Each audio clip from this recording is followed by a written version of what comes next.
Hi, my name is Kalinda Ukanwa. I'm an assistant professor of marketing at USC's Marshall School of Business. I am also a quantitative marketing researcher, and my research focuses on algorithmic bias and algorithmic decision making. Today, I'd like to talk to you about how bias in your algorithms can actually hurt your demand, but there's good news. You can fix it. First, I'd like to give some definitions of what I mean by algorithm and algorithmic bias. An algorithm is simply a step-by-step procedure for accomplishing some goal or some end. These days, when someone refers to an algorithm, they're often talking about a machine learning algorithm, a type of artificial intelligence. Algorithmic bias occurs when an algorithm produces outcomes that are systematically unfair and favors one group of people over others. Sources of algorithmic bias typically come from either the training data or the design of the algorithm itself. The data could contain embedded biases, which are based on structural or societal inequities, or it could be about the way the data was collected, which may not be a representative sample. Bias from the algorithm design could be based on the way the algorithm is structured, which again may encode systemic or structural inequities from society. Algorithmic bias is often unintentional, but this is why it's such an important area of research. We need to understand where these biases are coming from in the algorithm and get ahead of these things so we can root them out. Algorithmic bias has many business and policy implications. Based on recent research, as well as headlines in the news, it's been shown that algorithmic bias has impact on many different sectors, including education, digital advertising, medical services, and financial services.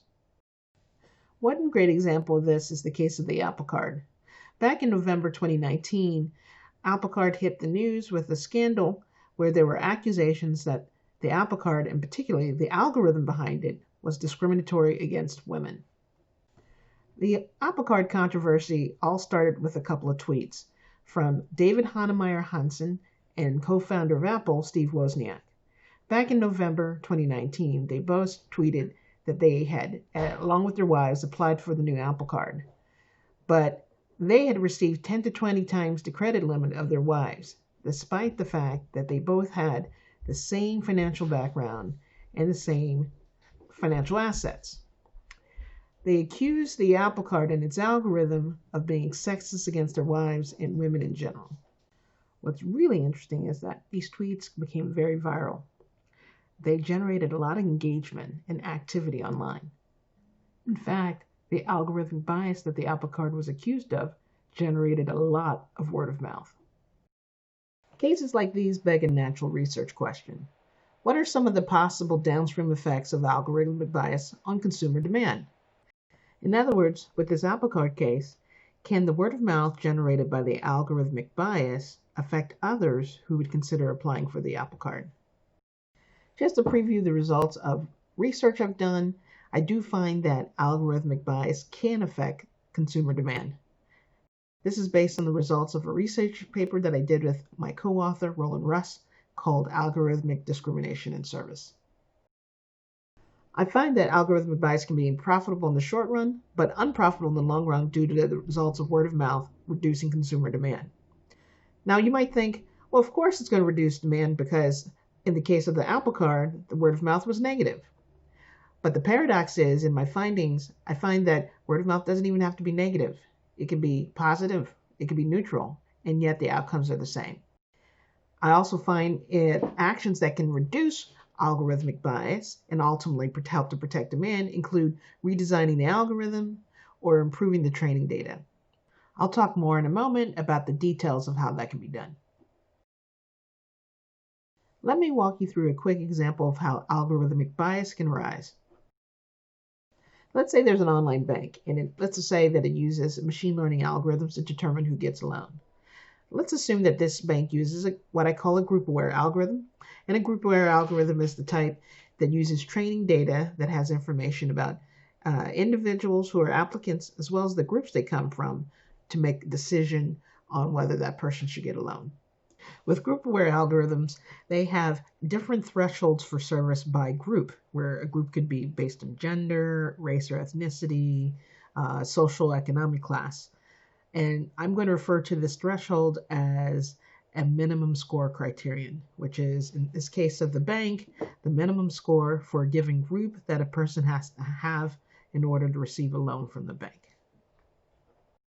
Let's say we have this woman named Rebecca, and she applies for a loan at this online bank. Her application contains information about her, including her bill payment record, her loan and credit history. Let's further assume that the algorithm for the bank has access to data, historical data about men and women, and that historically women have been less profitable to the bank than men.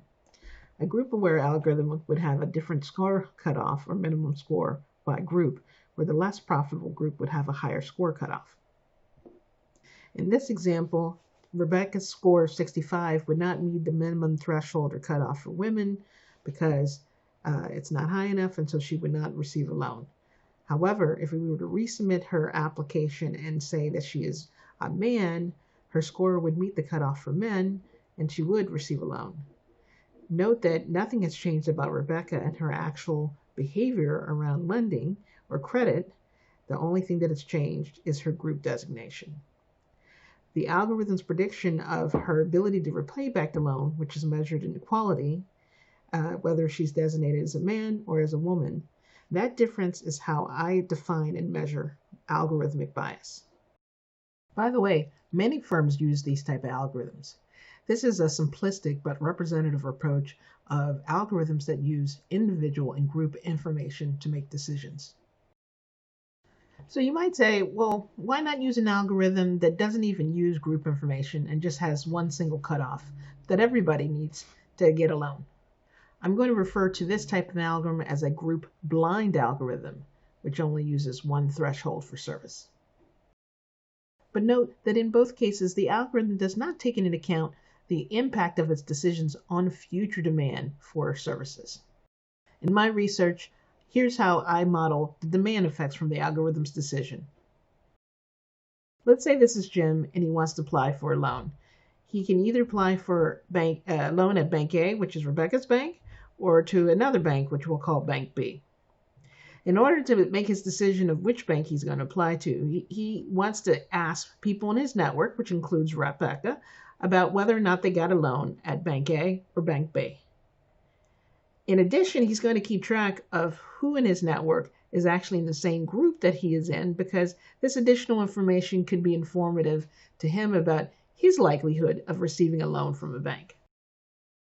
What I'm modeling here is that consumers learn from each other, and through this consumer social learning, in this case through word of mouth, it can inform what decisions they make about their likelihood of receiving service.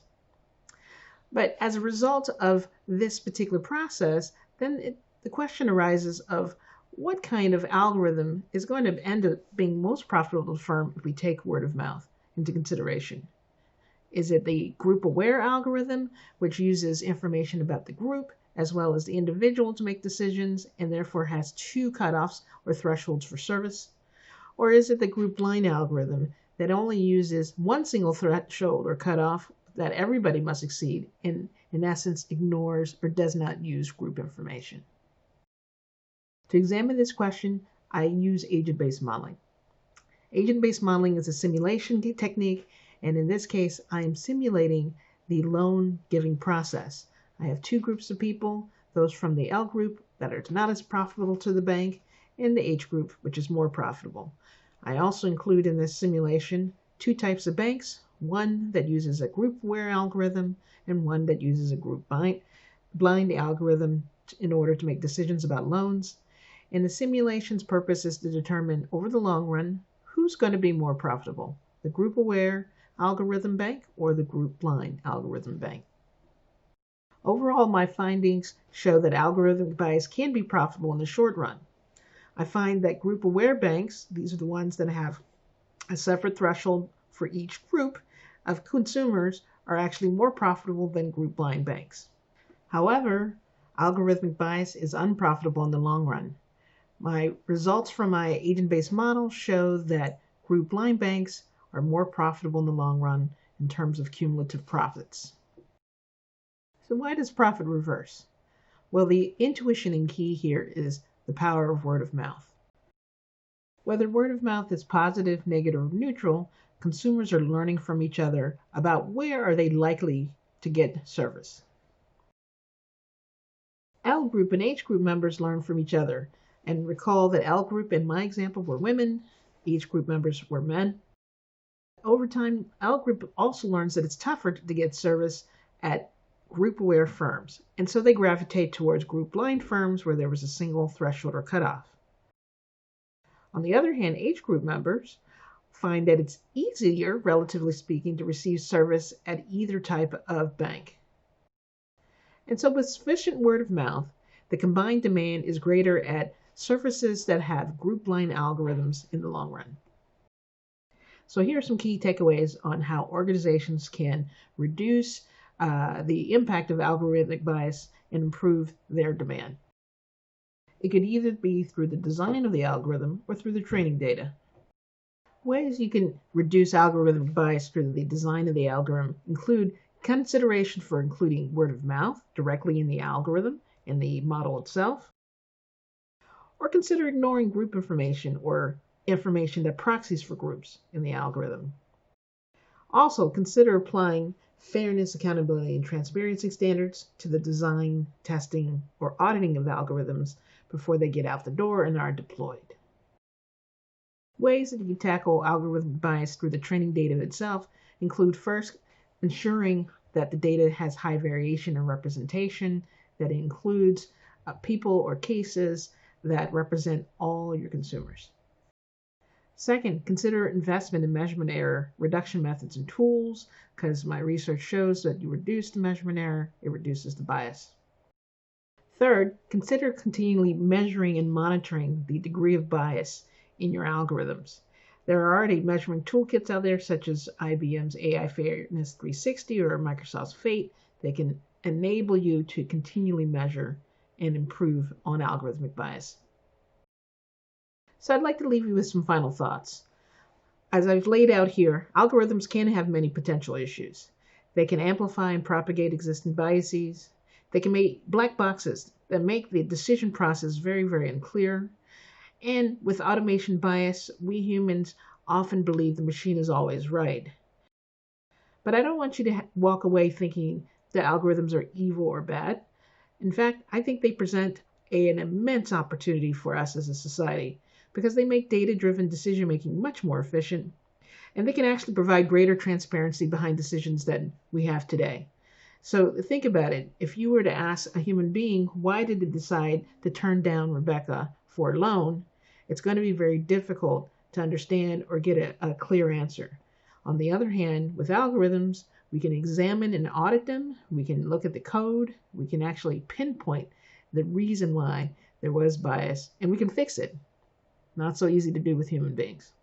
So with the right design, data, and policies in place, I believe algorithms actually can lead to a fairer outcome than we have today. I'd like to close with this, a question for you. In what ways have you seen algorithmic bias impact consumer demand? Let's discuss. Feel free to reach out to me. I can be found on Twitter, LinkedIn, or my website.